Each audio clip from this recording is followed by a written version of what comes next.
Bismillahirrahmanirrahim. Assalamualaikum warahmatullahi wabarakatuh. Salam sejahtera untuk kita semua. Alhamdulillahirabbil alamin. Assalatu wassalamu ala asrofil hamdiyal mursalin wa ala alihi washabihi ajmain. La nabiyya wala rasula amma ba'd. Oke, baiklah sobat Bisa.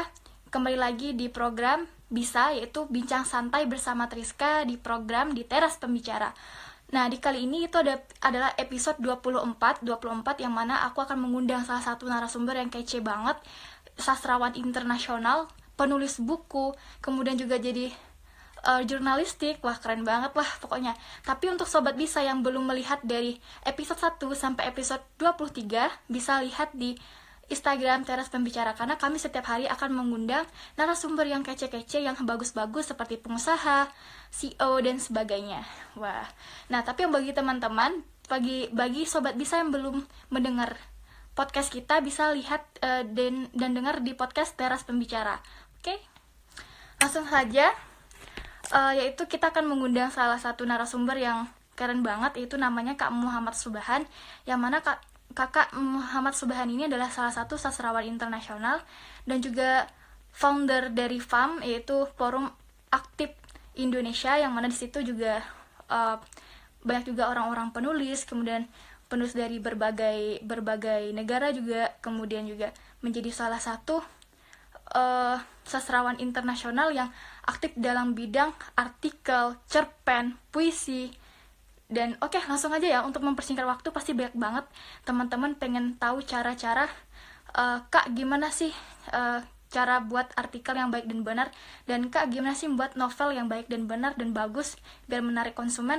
Oke, langsung aja kita undang, yaitu Bang Muhammad Subhan. Terima kasih, Kak. Oke, sip Om. Nih, aku pengen tanya nih Om, Oke. kapan Om itu udah bergelut di dunia kepenulisan kayak gitu? Sejak kapan? Kalau menulis itu sudah sejak SMP. SMP karena melihat teman-teman kok karya mereka muncul di majalah dinding sekolah. Pengen juga menerbitkan tulisan di mading begitu. Nah, kemudian setelah SMP di kelas 2 SMA, Om menjadi pemimpin majalah sekolah. Ketika itu lalu kelas 3 ayah meninggal, tamat SMA, merantau ke Padang, kemudian di Padang menjadi wartawan selama lebih kurang ya 10 tahun lah, masih sedikit ya, 10 tahun bergelut di dunia pers, berkeliling Indonesia, di beberapa negara juga bersama dia, itu juga karena menulis, karena pers ya, karena nulis ini ya bisa menjadi sayap bagi kita untuk pergi kemana-mana. Pintu ajaibnya Doraemon juga nulis gitu. Nah, setelah tidak lagi menekuni dunia pers, bukan artinya tidak bekerja di sebuah perusahaan pers, Om total nulis. Nah, inilah di sini nulisnya di ruang kerja seperti ini saja, gitu Ika. Wah, keren. Oh, berarti Om di rumah puisi itu dari sejak tahun berapa, Om? Di rumah puisi sejak pertama kali rumah puisi berdiri, diajak oleh Pak Taufik Ismail, penyair Indonesia yang hari ini sudah berusia 85 tahun, ya, kemarin ulang tahunnya. Nah, dari tahun 2009 sampai tahun 2012. Nah, 2012. Sekitar lebih kurang 4 tahun lah di rumah puisi. Juga diminta oleh Pak Taufik untuk menjadi instruktur Sanggar Sastra Siswa, selain membuat sejumlah program-program literasi sastra di rumah puisi, pelatihan-pelatihan guru, siswa, dan lain sebagainya. Gitu, Ika. Oke. Nah, sekarang itu kegiatan Om apa aja? Ini aku dengar ya, Om. Aku dengarnya sekarang Om sibuk dengan jadi juri event-event. Itu apakah benar itu, Om? Ya, benar. Itu saja kegiatan Om. Karena tidak lagi menjadi wartawan aktif di lapangan, hanya sebagai kontributor, penulis lepas. Nah, setelah itu, ya alhamdulillah memanfaatkan ilmu yang didapat selama bekerja sebagai jurnalis, sebagai wartawan.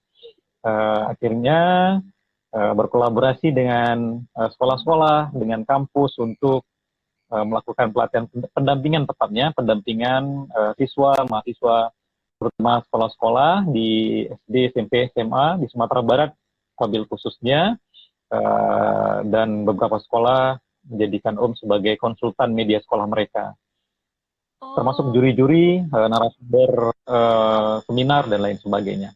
Oke. wah, Masya Allah, keren ya. Ayo Sobat Bisa yang ingin bertanya bisa eh, ramaikan kolom komentar, nanti Kak Ika akan bantu bertanya kepada Om. Iya, seperti itu. Oke, Boleh, next. silakan. Ya, Om, gimana? Ya, oke, silakan, nggak apa-apa Ika. Nah, yang mau bertanya bebas, silakan selama waktu masih tersedia ya. Ya, ini Om, yang Ika tahu di Oke, Padang itu ada rimba bulan. Rimba bulan ya apa ya? ya, Itu sastra, ya benar. tempat tempat sastra atau gimana sih Om? Namanya lengkapnya Ruang Baca Rimba Bulan. Ruang Hmm, Baca Rimba Bulan ini salah satu taman bacaan masyarakat yang ada di Kota Padang Panjang, Sumatera Barat. Nah, di Kota Padang Panjang sendiri ada lebih kurang 30-an taman baca yang aktif semuanya, dan salah satunya adalah Ruang Baca Rimba Bulan. Nah, di situ sebagai basis rekan-rekan, kawan-kawan pegiat relawan-relawan literasi, mereka melakukan pelatihan, juga ada beberapa kelas musik, nulis, oh, dan alhamdulillah ramai sekali dikunjungi ketika sebelum pandemi. Karena saat ini kita sedang rehat karena memang diimbau kita patuhi protokol kesehatan, kita patuhi imbauan pemerintah untuk menjaga jarak, dan sementara waktu kita tidak membuat kegiatan keramaian walaupun memang sudah rindu, udah 3 bulan lebih ya, benar. begitu. Nah, itu di Nah, bulan itu sistematisnya tuh gimana Om? Cara Om mengajar mereka itu gimana? Apakah mereka juga posisi yang posisi Om sebagai pembina ya? sebenarnya, sebagai pembina saja, pendamping di situ ada lebih kurang 20 relawan. Oh, 20 relawan, umumnya pelajar dan mahasiswa. Pegiat utamanya itu Bang Alvin Nur Akbar, kebetulan itu rumah dia. Kemudian kita sulap menjadi sebuah taman baca. Lalu memprakarsai penggalangan buku, ya, untuk ruang baca rimba bulan. Kemudian karena keaktifannya yang luar biasa di masa itu sebelum pandemi, itu donasi-donasi buku lainnya banyak.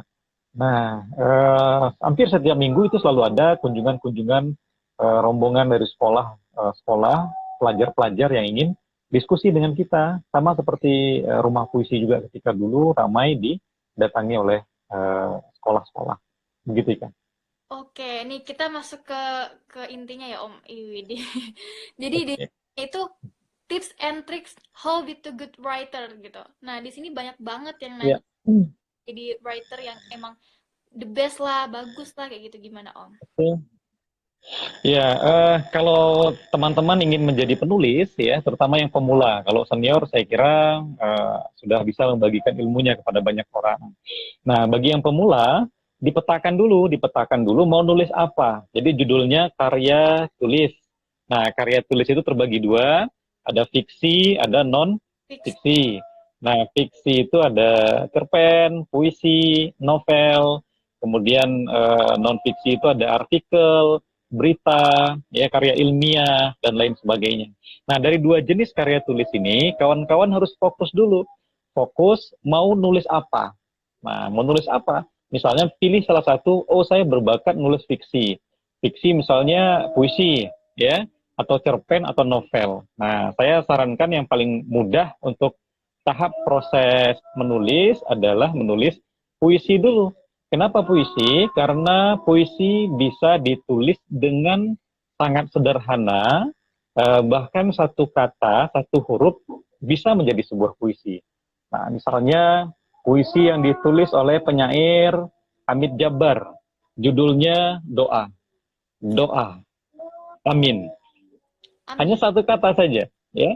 Amin. Isinya amin. Nah, bagi orang yang tidak memahami puisi, dia dia akan bertanya kok hanya amin saja gitu.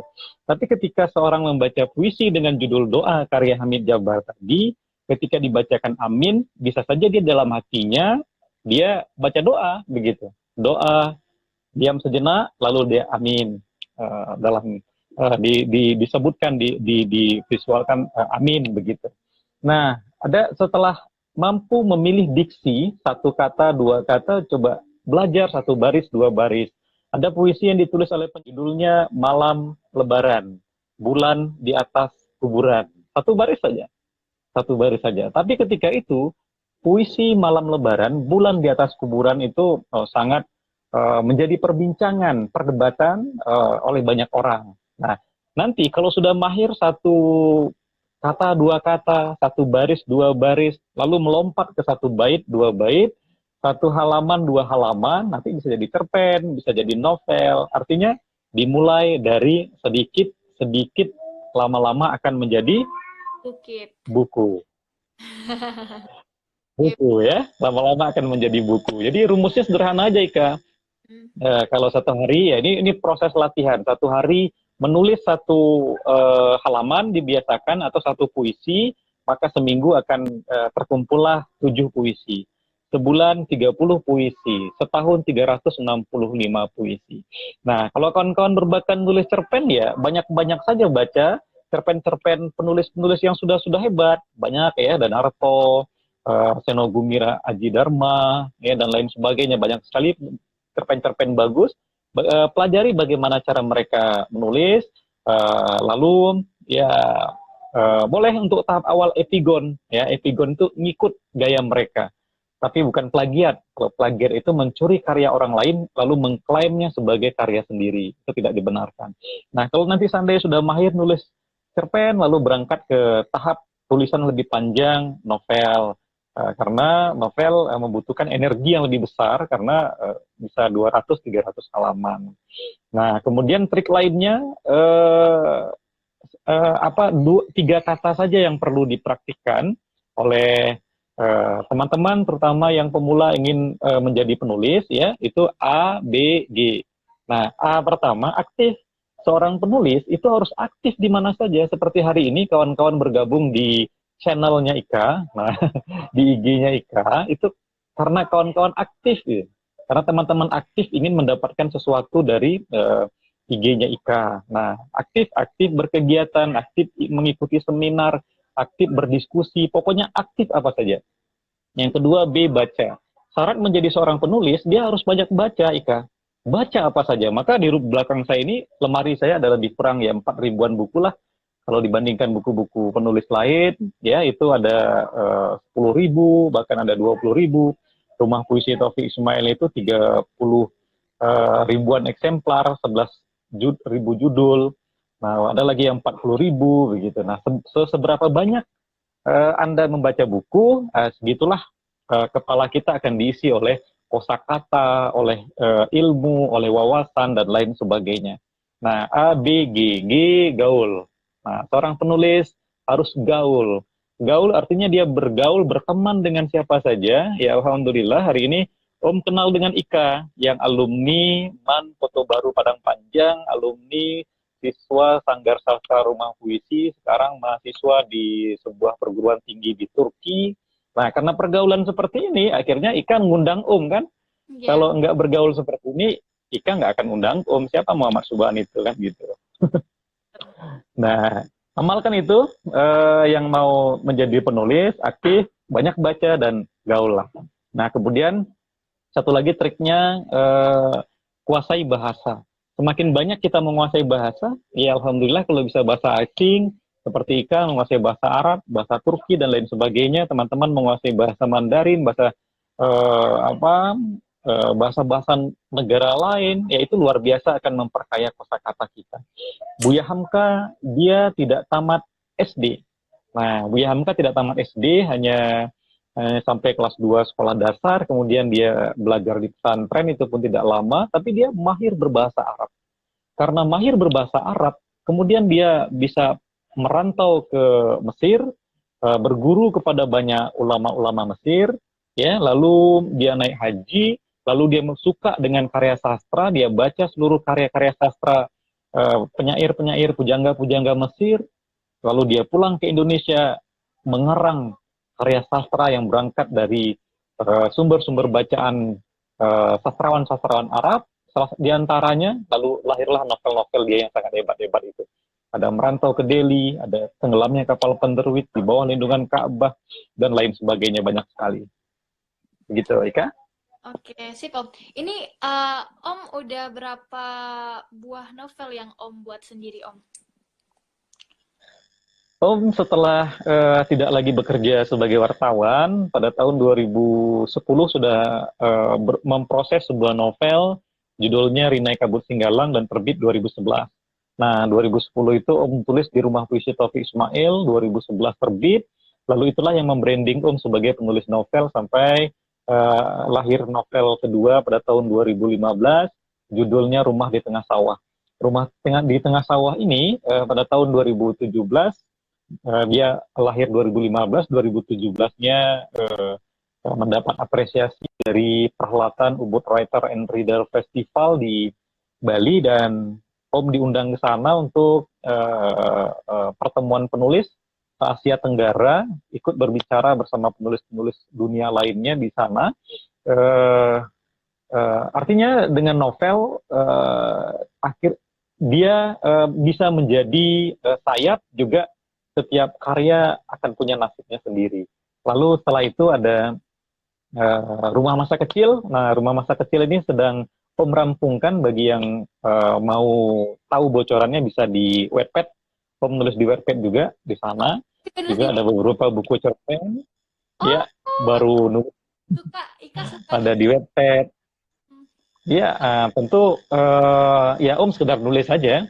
Sekedar nulis hanya untuk menyalurkan bakat, tapi tentu di Wattpad macam-macam tipe penulisnya ya.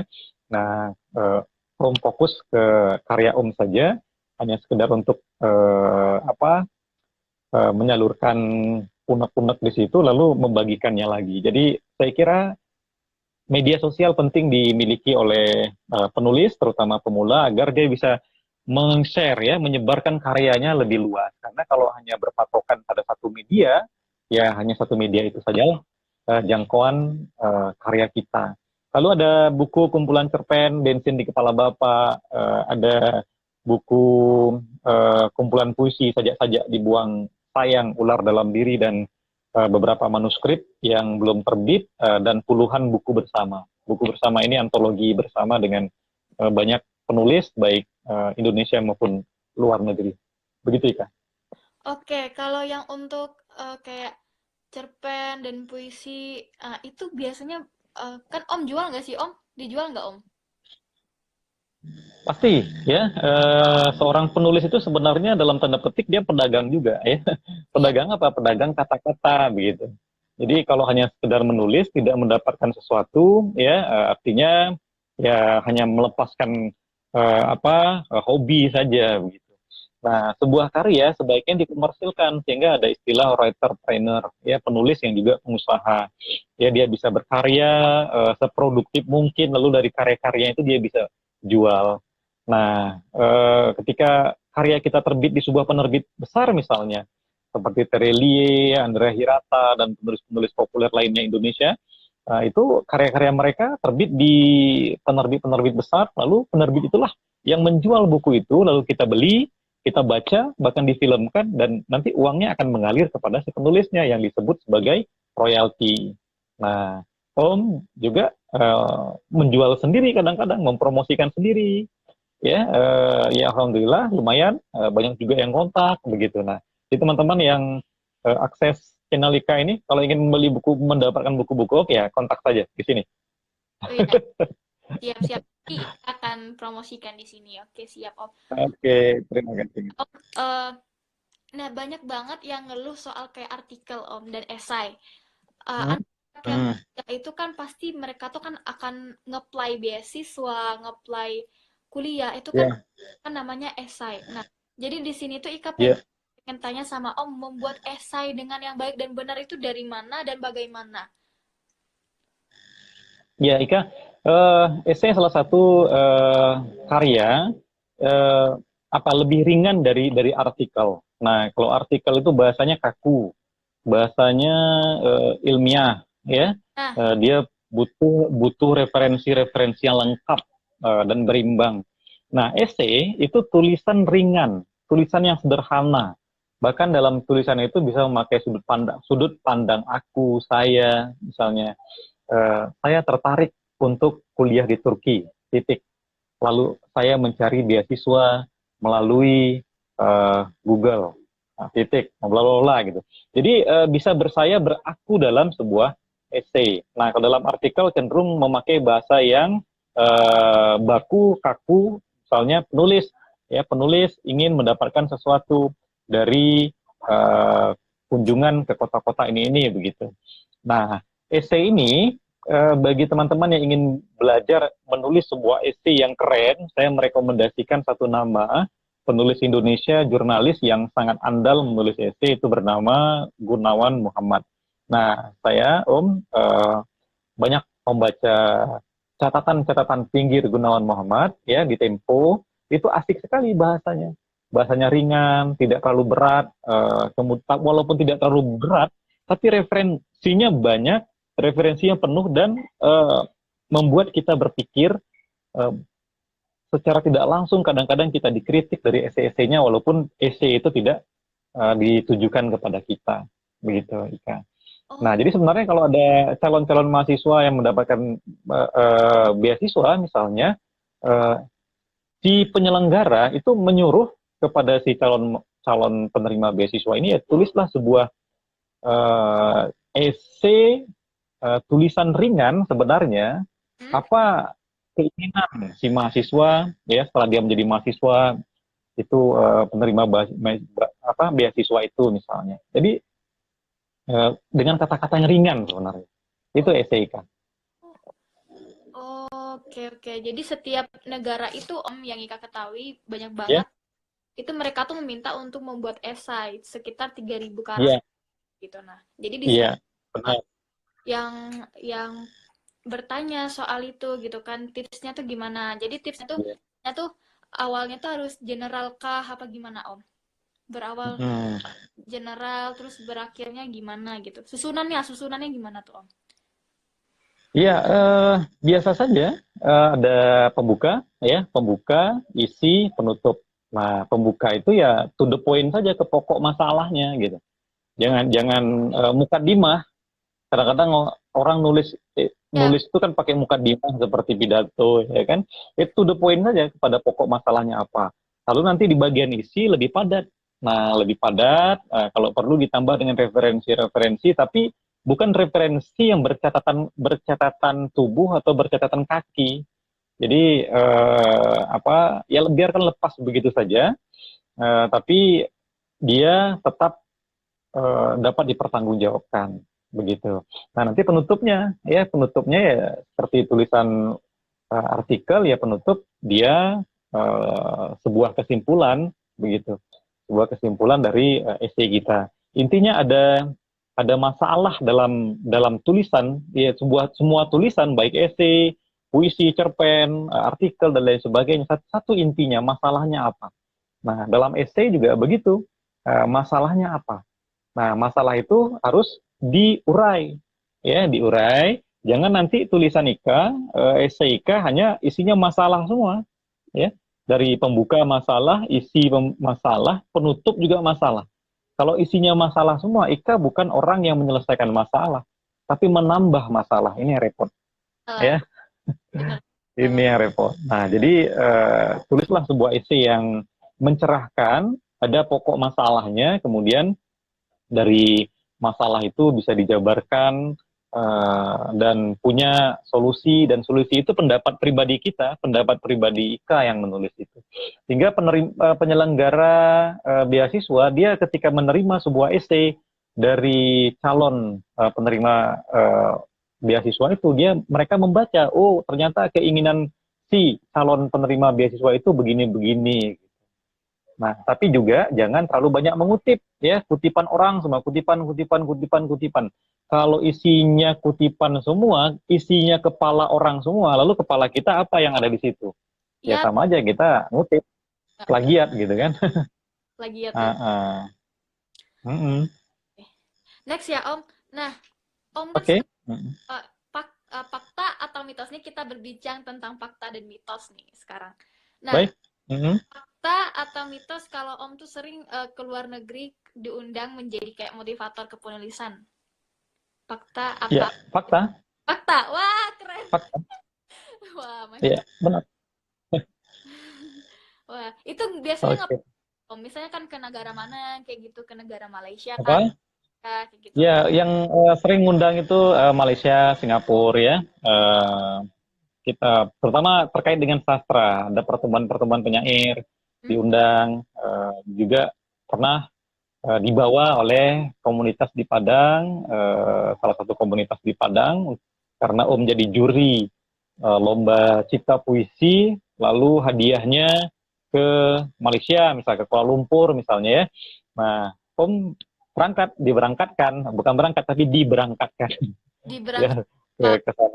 dibiayai dan Nah, diakomodasi. kalau diberangkatkan tentu kan dibiayai semuanya oleh kawan-kawan di sana. Karena ya untuk mengapresiasi Om sebagai juri, karena ketika itu sampai hampir seribu naskah lomba puisi tentang Padang ketika itu.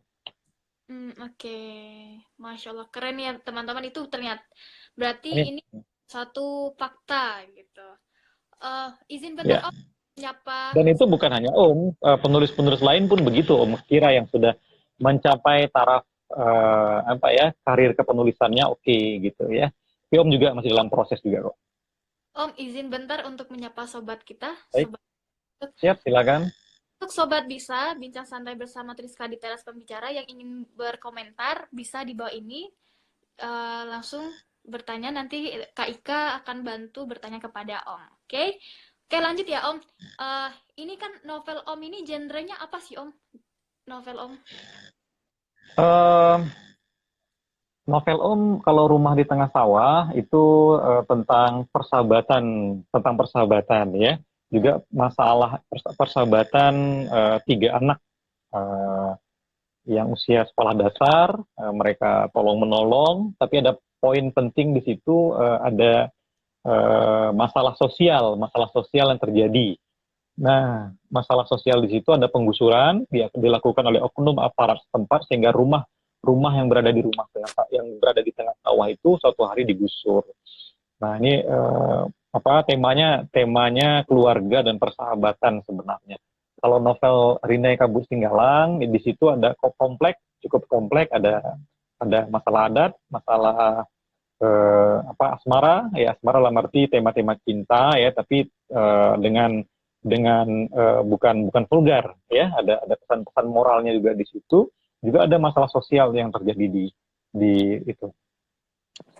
Hmm. Jadi Om cenderung kepada tema-tema sosial buku-buku Om Ika. Oh, tema-tema sosial. Wah, Masya Allah.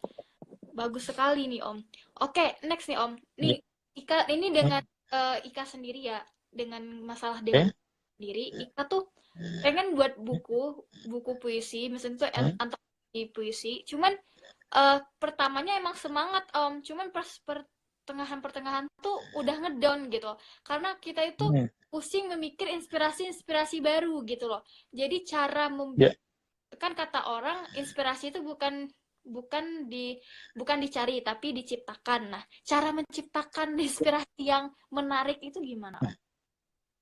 Ya, itu namanya writer block ya, kebuntuan di saat menulis. Iya. Nah, itu Om bahas ya, itu ada Om bahas di YouTube, di channel YouTube Om. Wah. Nanti teman-teman juga silakan mampir di channel saya Muhammad Subhan. Nah, Muhammad Subhan, ikon profilnya itu wajah saya menyamping tapi kartun, bukan lukisan tangan. Nah, di situ ada salah satu bahasan tentang writer block. Nah, kebuntuan menulis. Mm-mm. Ini disebabkan karena mungkin saja Ika sedang jenuh, sedang lelah, sedang capek, begitu ya. Nah, dan tidak hanya penulis-penulis pemula yang sering menghadapi writer block itu, tapi juga penulis-penulis senior yang sudah terbiasa terlatih menulis juga sering menghadapi kondisi demikian. Apa yang perlu dilakukan ketika kondisi itu terjadi? Hmm? Sebenarnya mudah saja. Kalau lelah, kalau capek, ya istirahat, begitu. Kalau lelah, capek, ya tutup laptop lalu tidur. Nah, nanti setelah selesai tidur, sudah bangun lagi, ya biasanya segar lagi gitu. Nah, yang paling penting adalah meluruskan niat, benar nggak mau jadi penulis? Atau mau coba-coba saja? Atau sekedar ikut-ikutan melihat orang lain keren ya jadi penulis, tapi ketika kita terjun langsung menjadi penulis, coba-coba nulis, tapi sedikit menghadapi kondisi buntu, lalu balik kanan. Nah, ini yang yang Om kira perlu diperbaiki niatnya. Nah, kalau seandainya tidur tidak menjadi solusi, ya biasanya Om berangkat ke perpustakaan ya, baca buku. Kalau baca buku juga jenuh, Om keluar rumah, lalu mengikuti pertemuan-pertemuan, diskusi, kopi darat, bincang dengan teman-teman. Lalu kalau itu jenuh, membosankan juga, ya nonton film biasanya. Nah, kan banyak film-film inspiratif. Kalau Om suka nonton film-film action misalnya, itu banyak sekali ide-ide baru muncul.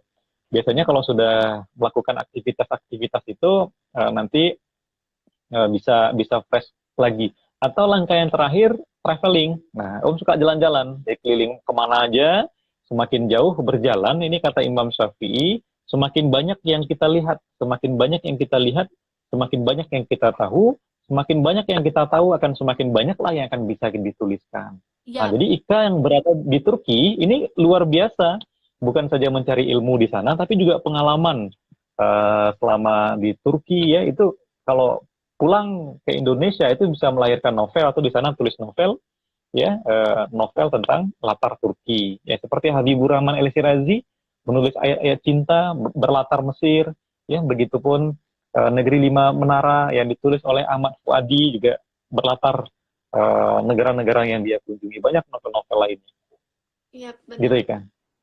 Oke, Hmm. Om, ini Kak pengen nanya juga cara bikin novel yang awalnya tuh udah menarik. Ini banyak banget orang-orang pengen buat Ya. novel. Di awalnya udah mentok juga gitu. Di awalnya aja itu Hmm. mereka tuh nggak tahu cara mengawalinya tuh yang baik dan benar itu gimana. Ya. Eh, Nah, jadi memang ini juga problem ya, penyakit juga. Sudah mulai novel ya, sudah nulis satu lembar, dua lembar, tapi mentok begitu. Nah, benar, kenapa bisa mentok?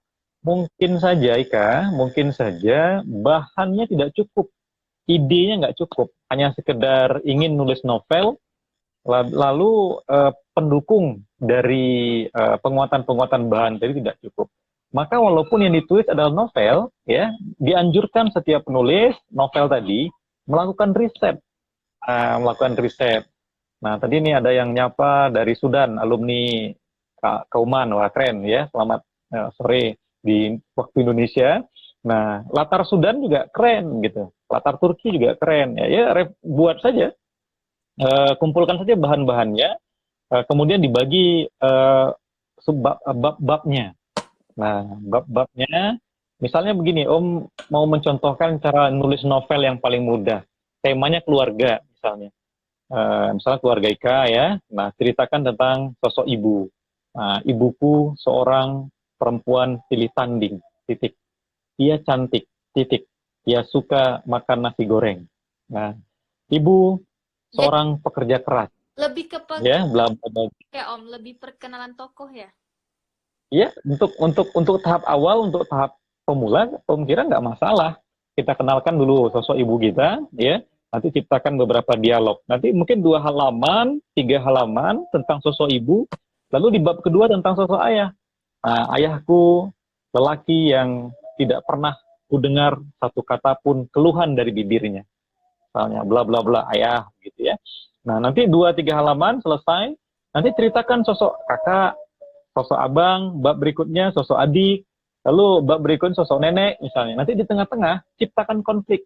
Tiba-tiba suatu hari aku tidak menyangka harus kehilangan orang yang paling kucintai dan dia tulang punggung keluarga, ayah. Nah, seperti Ika ya, turut berduka, sama-sama anak yatim kita Ika. Dan itu bisa menjadi konflik, dalam cerita kita itu. Atau mungkin rumahnya terbakar gitu.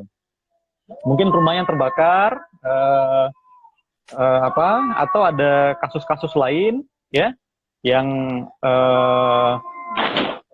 menjadikan menjadikan cerita itu bisa bisa menanjak konfliknya lalu nanti turun sampai ke ending gitu kan. Oke, karena sedih kan? Yes, right. Kali sih Om. Ya, jujur saja kakak, Om nulis novel Rinai Kabut Singgalang itu karena ayah, ya karena gara-gara ayah meninggal, lalu Om berangkat meninggalkan Aceh, membawa ibu satu orang, tiga orang adik kecil-kecil. Jadi di satu sisi, ya Allah itu mengambil kebahagiaan kita berpisah dari sosok ayah, tapi di sisi lain Allah sedang sedang memberi kita kesempatan ya untuk mungkin saja dengan perpisahan itu kamu Muhammad Subhan akan menjadi penulis.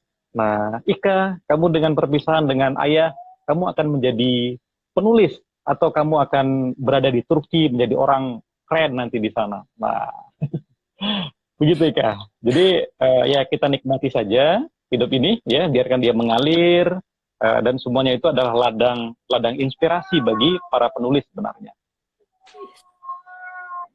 Oke, makasih banyak Om. Oke, Ya, sip. Ika. Oke, ini ada pertanyaan. Eh, izin nanya, Bang Subhan, cara Ya. memahami sebuah tulisan itu bersifat radikal atau sejenisnya itu gimana? Maksudnya bersifat radikal yang bagaimana? Cara memahami, Om, misalnya kan ini novelnya itu genrenya radikal. Misalnya ini adalah genrenya Ya, genrenya tentang romantis kayak gitu. Jadi cara memahami ya. apakah ini nih novelnya itu baik dibaca, apakah ini radikal apa enggak kayak gitu loh. Gitu. Ya itu tergantung penilaian si pembaca. Ya, setiap pembaca setiap tentu punya kesimpulan-kesimpulan sendiri dari hasil bacaan mereka. Nah, bagi seorang penulis tidak ada batasan buku apa yang harus dia bacanya. Silakan bebas membaca. Nah, dalam proses pembacaan itu nanti ada namanya filter, pemilahan. Oh, ternyata ketika beberapa halaman novel ini tidak asik atau ada unsur yang tidak mendidik, ya sebaiknya kita pisahkan begitu. Oh, ternyata novel ini bagus, inspiratif, menggugah saya untuk berbuat baik, misalnya begitu. Nah, jadi silakan teknik membaca dan teknik menyimpulkan hasil bacaan tentu masing-masing orang punya cara-cara tersendiri. Nah, kalau Om pribadi ya tidak radikal-radikal amat, ya tetap santai saja, ya. Tetap menamatkan semua buku baik yang biasa saja, bahkan ditulis oleh penulis pemula sekalipun Om baca, maupun oleh penulis-penulis yang disebut mungkin berpikiran radikal dan sebagainya, ya dibaca saja. Nah, kadang-kadang tentu pondasi si penulis juga harus kuat, jangan nanti buku itu mempengaruhi kita gitu. Nah, karena disebut radikal tadi, lalu buku itu mempengaruhi kita. Saya lebih cenderung, ya Om lebih cenderung buku itulah yang mengontrol kita agar kita bisa memilah bacaan yang baik dan tidak, gitu. Oke. Oke, next ya Om. Ini ada juga yang nanya founder of PAM gitu. Nah, PAM ini apa sih Ya. Om?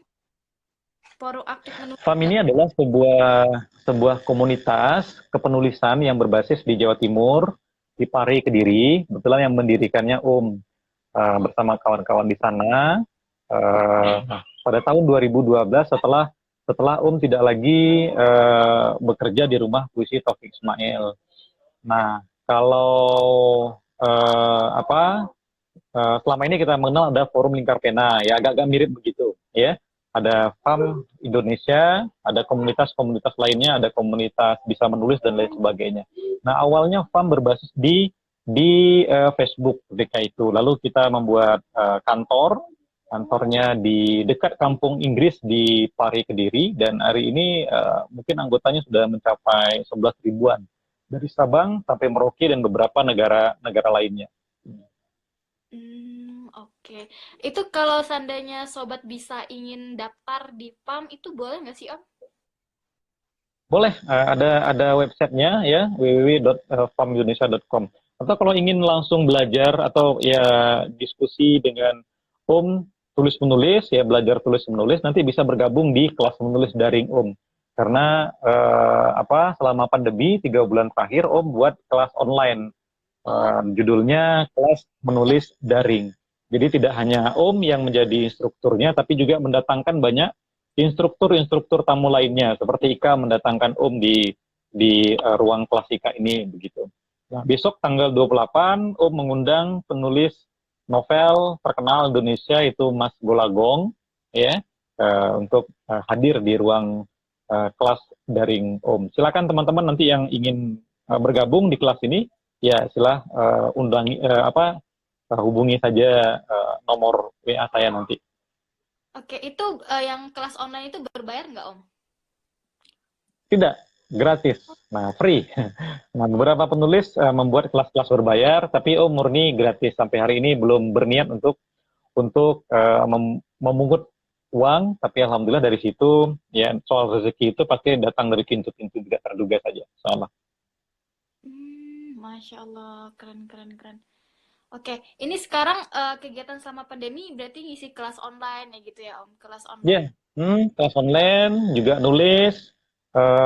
Ya ada beberapa aktivitas daring, juga ngevlog ya. Nanti ini pun Jadi ya ngevlog lah di YouTube gitu. YouTube Om itu fokusnya kemana aja itu? Ke bagian tulis Hmm, ada.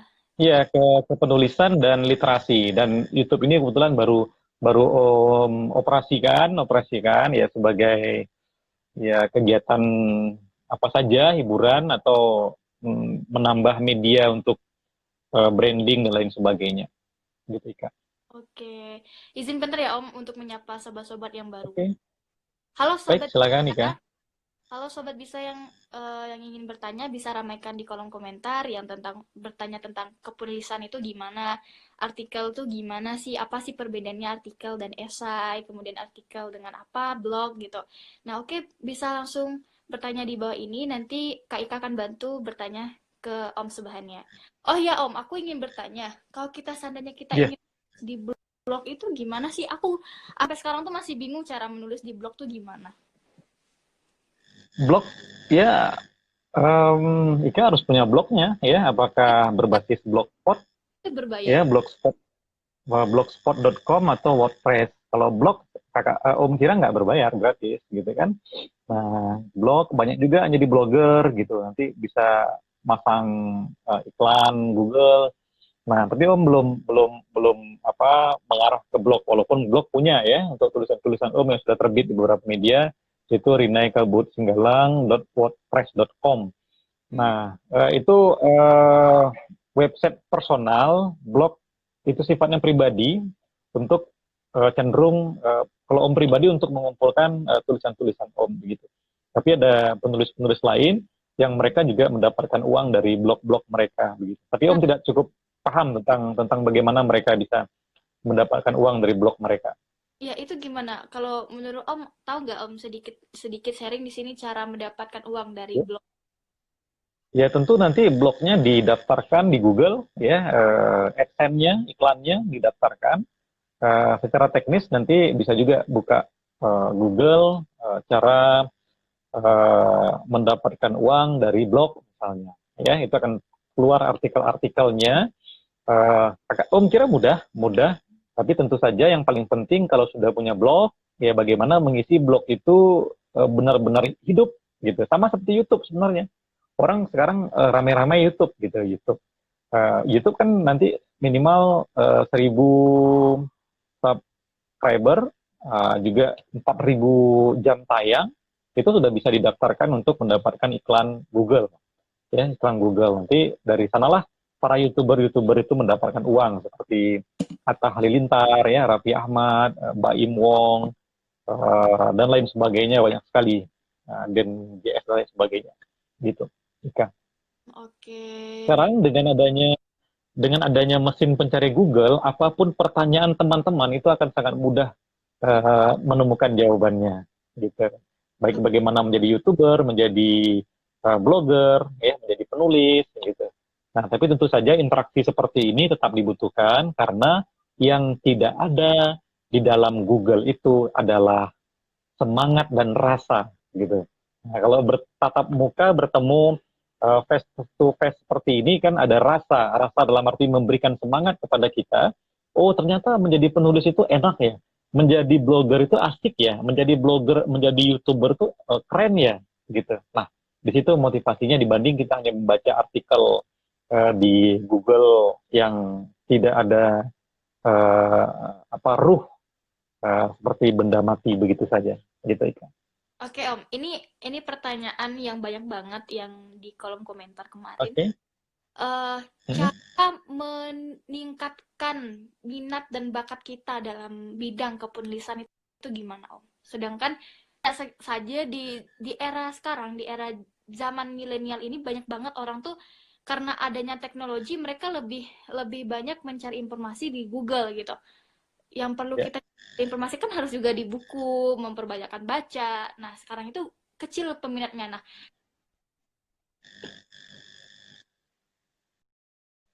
halo? Iya, Ika? Halo? halo Om? Iya, Ika? Iya. Iya, oke. Nah, jadi meningkatkan minat tulis menulis tadi tentu saja pertama kemauannya ada nggak? Kemauan jadi penulisnya ada nggak? Nah, niatnya benar nggak mau jadi penulis? Atau jangan-jangan penulis hanya sekedar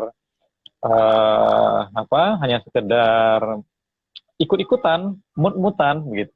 Nah, kalau bisa, kalau sudah berniat ingin menjadi penulis, maka radikalnya begini, hidup dan matinya di ranah kepenulisan, begitu. Hidup dan mati di ranah kepenulisan. Jadi jangan nanti sudah menulis, lalu di tengah jalan karena tidak mendapatkan sesuatu, lalu balik kanan, ya, balik kanan, ternyata aku nggak berbakat jadi penulis, begitu. Nah, setelah kemauan tentu dibangun tekadnya. Tekad ini tentu setiap hari Ika ya harus menyemangati diri. Motivator dunia paling ulung itu adalah diri kita sendiri. Bukan Mario Teguh, bukan yang lain-lain, tapi diri kita sendiri. Pagi-pagi bangun tidur setelah sholat subuh ya berdoa kepada Allah, ya Allah saya ingin jadi penulis, mudahkan jalannya. Seperti Ika kuliah di Turki, ya Allah mudahkan jalan Ika kuliah di Turki. Ternyata Allah mengabulkan. Nah, begitupun ya penulis, kalau kita berniat sungguh-sungguh jalannya akan baik juga, begitu. Nah, kemudian setelah tekad, yang ketiga latihan.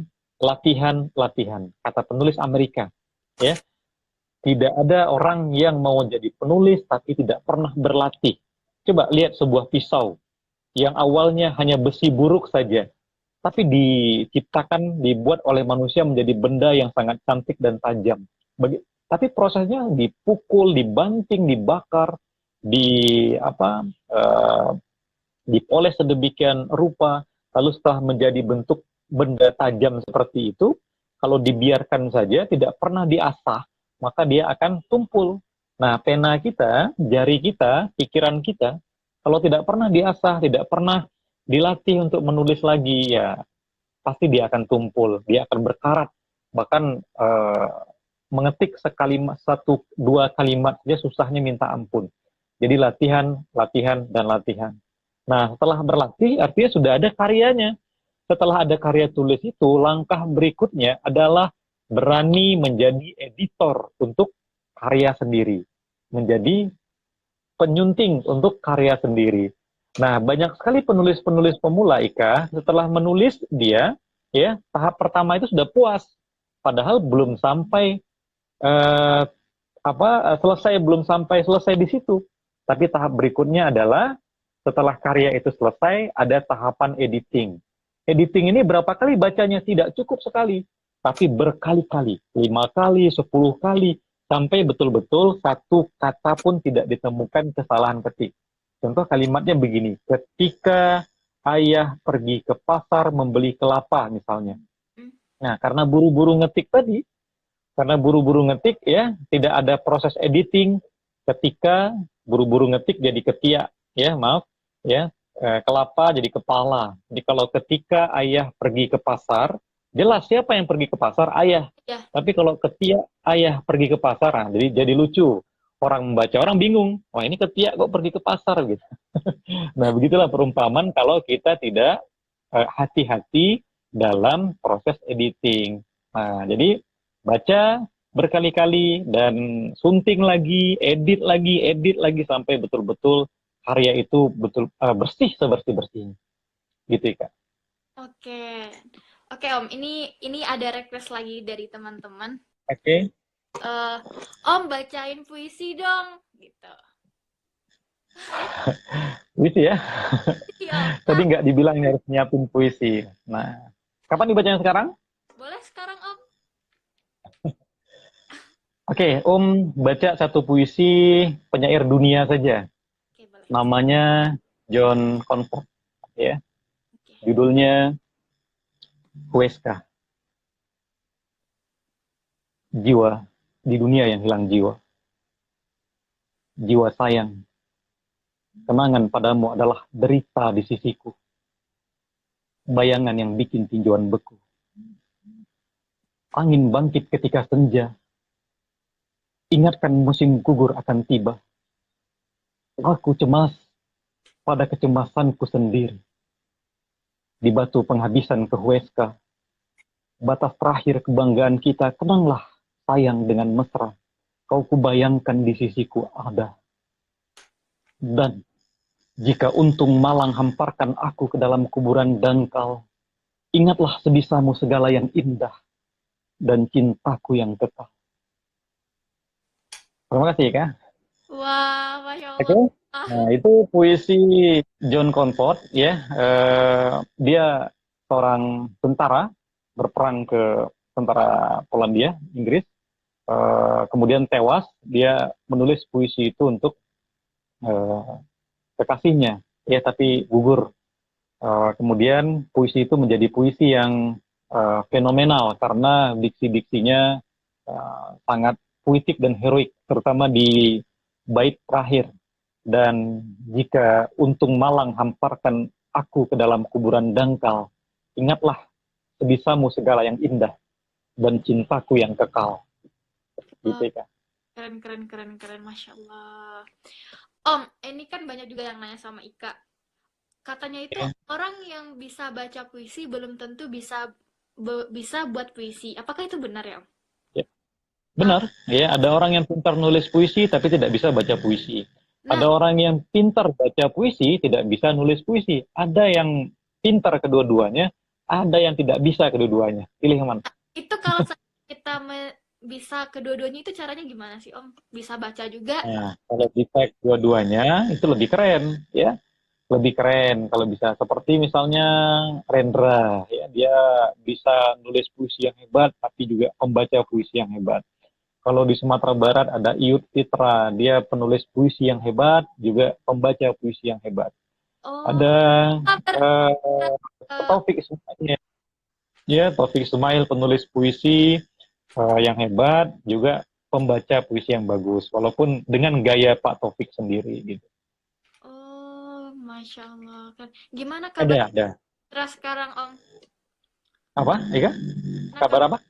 kabarnya Bang Cut Fitra. Setahu Om masih baik-baik, ya. Om Iyut Fitra masih produktif nulis dan beliau di komunitas Intro Payakumbuh. Terakhir bertemu di Payakumbuh ada satu event baca puisi di sana, diundang juga diskusi. Hmm. Ya, dia salah satu penulis penyair Sumatera Barat yang sangat produktif lah, Om kira. Oke. Oke, Om, udah 1 jam kita bersama. Terima kasih banyak, Om, udah Ya. sering di Triska Nazira di program Bincang Santai bersama Triska di Teras Pembicara. Oke, mungkin ada Oke, terima kasih, Mbak Tika. ada pesan nggak, Om? Iya, pesan Om satu aja, mengutip sastrawan Pramudia Anantatur, eh, siapa yang ingin mengenal dunia, membacalah. Siapa yang ingin dikenal dunia, menulislah. Jadi baca, tulis, tulis. Ya, dua modal ini harus kita pegang kalau ingin jadi penulis. Terima kasih teman-teman semua. Terima kasih Kak. Nanti secara pribadi bisa chatting langsung di WA saya atau di Facebook Muhammad Subahan atau di Instagram Muhammad Subhan 2, atau jangan lupa subscribe ya YouTube Muhammad Subhan.